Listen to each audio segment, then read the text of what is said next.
আসসালামু আলাইকুম, welcome back to my channel. আজকে আমি আপনাদের তৈরি করে দেখাবো মিট বক্সের পারফেক্ট রেসিপি।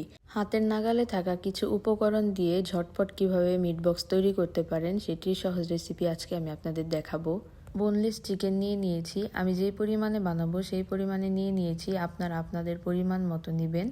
চিকেনগুলোকে ম্যারিনেট করে নিব।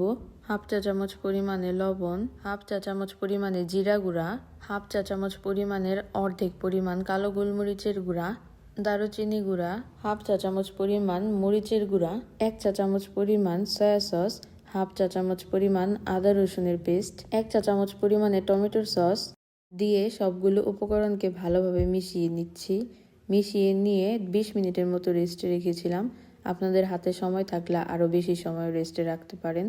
নর্মাল ফ্রিজে রাখার চেষ্টা করবেন, নর্মাল তাপমাত্রায় রাখলেও কোনো অসুবিধা নেই। এইখানে আমি কিছু আলু কিউব করে কেটে নিয়েছি।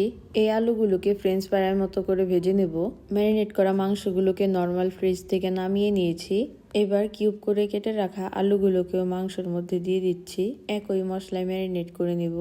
আপনারা চাইলে এই কাজটি আলাদাও করতে পারেন, তবে একই সাথে করলে সহজ হয় বেশি। চিকেনগুলো ম্যারিনেট করার সময় একটু বেশি পরিমাণে মশলা দিলেই হয়ে যাবে। একটি বাটি নিয়ে নিয়েছি, বাটিতে কিছু শুকনো উপকরণ মিক্স করে নেব। 3 টেবিল চামচ পরিমাণের ময়দা, 1 টেবিল চামচ পরিমাণের কর্নফ্লাওয়ার, হাফ চামচ পরিমাণের লবণ দিয়ে একটি হ্যান্ড উইক্সের সাহায্যে সবগুলো শুকনো উপকরণকে ভালোভাবে মিশিয়ে নিচ্ছি।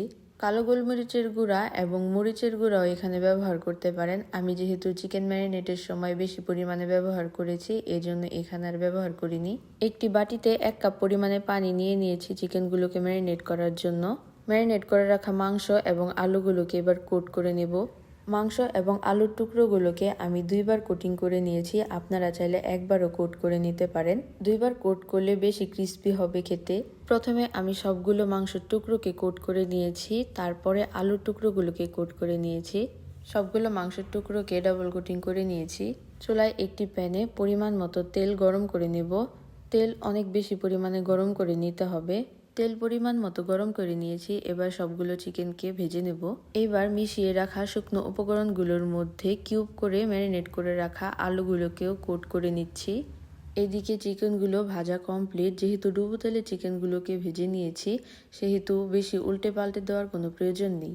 চিকেনগুলো পারফেক্টভাবে ভাজা কমপ্লিট। এবার চিকেনগুলোকে তুলে নিচ্ছি। আমি চিকেনের টুকরোগুলোকে ছোট ছোট করে কেটে নিয়েছিলাম বলে বেশি উল্টে পাল্টে ভেজে নিইনি। আপনারা যদি একটু বড় টুকরো করেন তাহলে উল্টে পাল্টে ভেজে নেবেন। একই পদ্ধতিতে আমি দ্বিতীয় ধাপে চিকেনগুলোকে ভেজে নিচ্ছি। এগুলো আমার ভাজা কমপ্লিট। আমি একটি পাত্রে তুলে নিচ্ছি। কোট করে রাখা সবগুলো আলু ভেজে নিচ্ছি।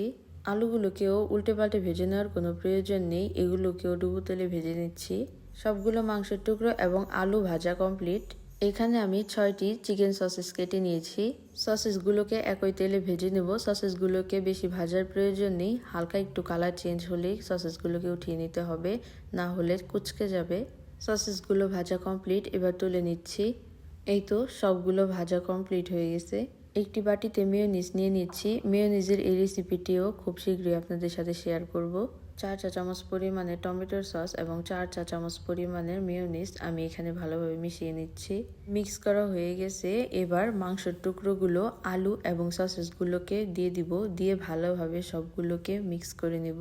সবগুলোকে ভালোভাবে মিশিয়ে নিয়েছি। এই তো আমার মিট বক্স তৈরি। মিট বক্স যেহেতু সচরাচর পাওয়া যায় না, সেহেতু আমি বাটিতেই তৈরি করেছি। এটাকে মিট বোলও বলতে পারেন। ভিডিওটি শেষ পর্যন্ত দেখার জন্য অনেক অনেক ধন্যবাদ। রেসিপিটি কেমন লেগেছে অবশ্যই কমেন্ট করে জানাবেন। যারা এখনও চ্যানেলটিকে সাবস্ক্রাইব করেননি, সহজ সহজ রান্নার ভিডিও পেতে চ্যানেলটিকে এখনই সাবস্ক্রাইব করুন। লাইক, কমেন্ট, শেয়ার এবং সাবস্ক্রাইব করে পাশেই থাকবেন এবং পাশে থাকা বেল আইকনটি অবশ্যই ক্লিক করে রাখবেন। আল্লাহ হাফেজ।